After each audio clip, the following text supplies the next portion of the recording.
Colonel Miri Eisen now joins us live from Tel Aviv, and Colonel Eisen is Senior Fellow at the ICT, the International Institute for Counterterrorism. Thanks for joining us on the show. Let me first allude to what we just heard from Prime Minister Netanyahu. Now, while Israel had earlier said that the move in the buffer zone was quote-unquote temporary and defensive, the Prime Minister now says that Israeli troops would remain there until another solution, ensuring Israel's security is found. In fact, the Minister of Defense, Katz, also spoke of the importance of quote-unquote completing preparations for the possibility of a prolonged presence.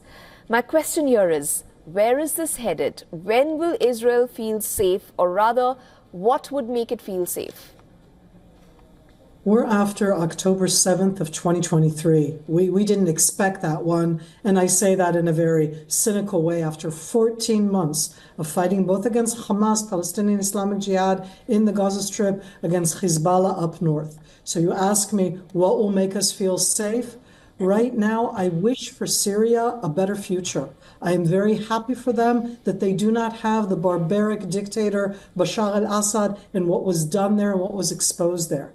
For Israel right now, the question is, HTS, as you've been talking about it, El-Julani, now rebranding himself in his old name, Ahmed Shara, what is he about? If we're talking about something that's about Syria, I think that that's both what both the Prime Minister and Defense Minister alluded to, then we will arrive at some kind of arrangement. It's about Syria. We're going to have a border with them, and we will agree on what that line will be.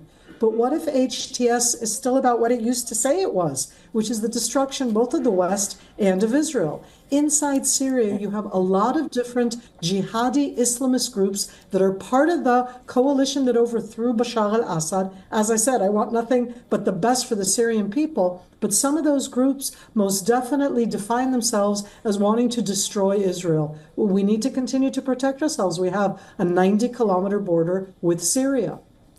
Colonel Eisen, you did speak of HTS, the current leadership, and Julani.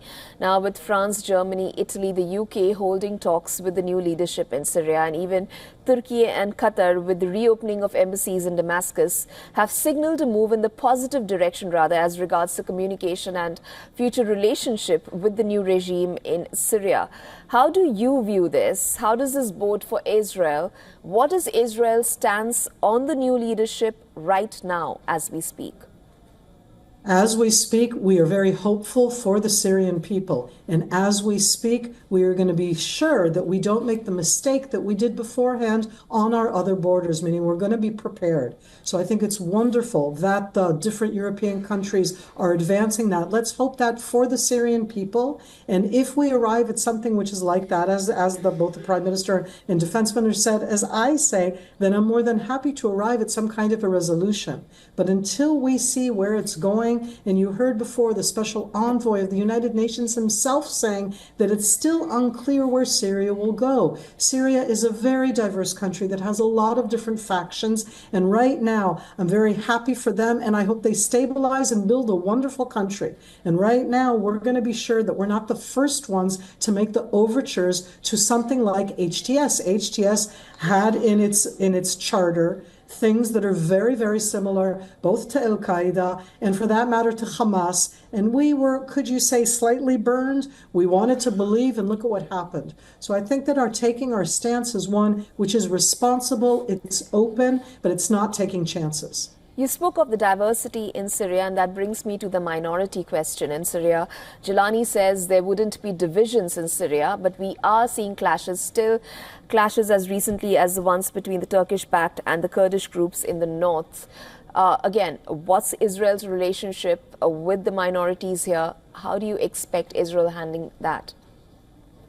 So the main minorities inside Syria are representative all over the Middle East, including inside Israel. There's the Druze minority, that they border the Israeli areas more, and there's no question that that's going to be an interesting relationship. We have a Druze minority. Lebanon has a Druze minority.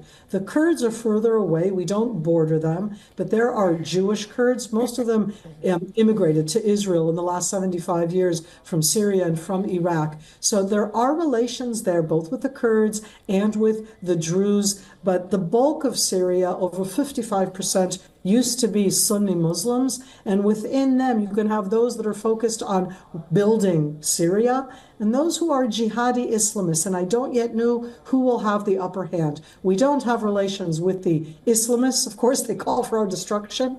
I think we do have under relations that we've always had with Druze. You can have a dialogue. With the Kurds, you can have a dialogue. But let's see where Syria goes. They used to incorporate them all, but they incorporated them as a minority that didn't really have a strong voice. They were protected by the horrific dictator.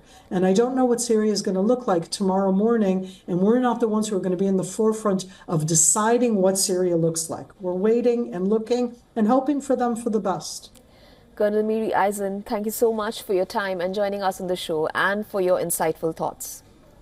As always, a pleasure. Thank you so much. For all the latest news, download the WION app and subscribe to our YouTube channel.